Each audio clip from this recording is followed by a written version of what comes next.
I've had the UK in a pedestal when it comes to music, and I still do. It's one of the main reasons why I knew I wanted to study in the UK. I grew up in Argentina, Buenos Aires. I grew up most of my life in Colombia. I chose to come to Huddersfield because I wanted to learn a new country and its culture.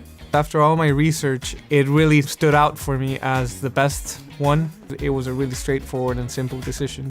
I think that the facilities, they are some of the best in the country. You have a lot of studios. Music studios, engineering studios. With a lot of really nice preamps and EQs and all this outboard gear. These rooms that are full of computers, and they all have all of the softwares that you need to use in your courses. I think the teaching in Huddersfield is exceptional. Some of them are really academic, and others are really practical.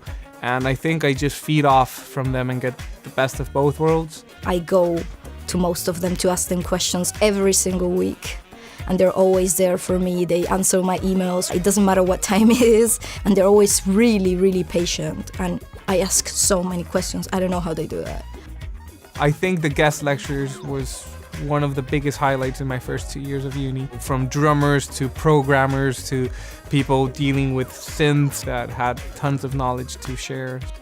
If I had a friend that wanted to study something related to music, I would for sure advise them to come here because it's an amazing experience. For me, a university like this is the best. Everything you get to learn, it ends up connected into this like big music knowledge that you will forever use, no matter what you do in the music industry.